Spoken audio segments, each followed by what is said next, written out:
हम ये मान के चलते हैं कि माननीय मुख्यमंत्री के नेतृत्व में लगातार प्रयास कर रहे हैं। आप बताइए, उनके इतने शासनकाल में एक दुकान नई नहीं खुली है। ये उनकी प्रतिबद्धता बताती है कि वो शराब के प्रति क्या दृष्टिकोण रखते हैं।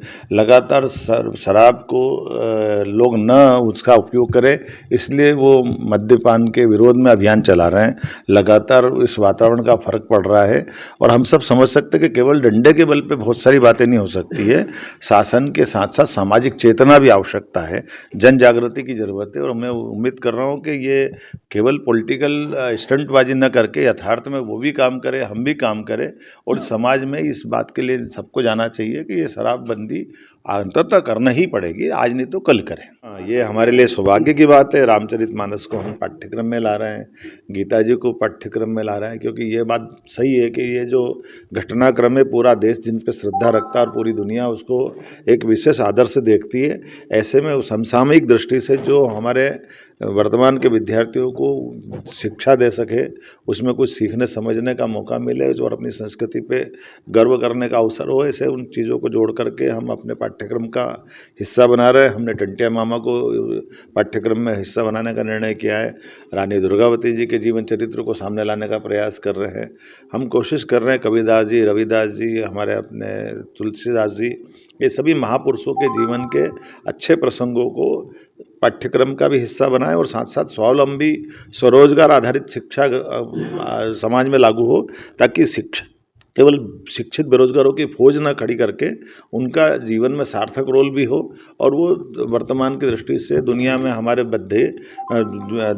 हमारे युवा खास करके बौद्धिक संपदा की दृष्टि से वो बड़ा रोल अदा कर सके।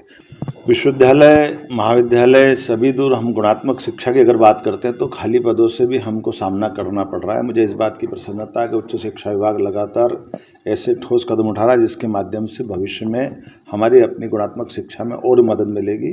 ये हम तीसरी बार पीएससी की परीक्षा आयोजित करने जा रहे हैं, जिसमें लगभग 2200 पद इस सत्र के लिए और 2200 पद अगले सत्र के लिए, और ख़ास करके केवल असिस्टेंट प्रोफेसर के नहीं, हमने पहली बार रजिस्ट्रार लेवल के भी 4 पद सीधी भर्ती से हम करने पीएससी के माध्यम से जा रहे हैं। असिस्टेंट रजिस्ट्रार के सारे पद हमने भरे हैं। इस भरने के लिए विज्ञापन भी जारी किया, दोबारा फिर और जारी कर रहे हैं। साथ ही साथ क्लास 3 और क्लास 4 के पदों के बारे में भी हमने कोशिश की है कि वो हम परमानेंट करें। मैं उम्मीद कर रहा हूं कि जिस प्रकार का वातावरण अभी हमारी उच्च शिक्षा विभाग में बना है, लगभग 230 विधानसभाओं के अंदर केवल 4 विधानसभा ऐसी बची है जहां हमारे महाविद्यालय नहीं है।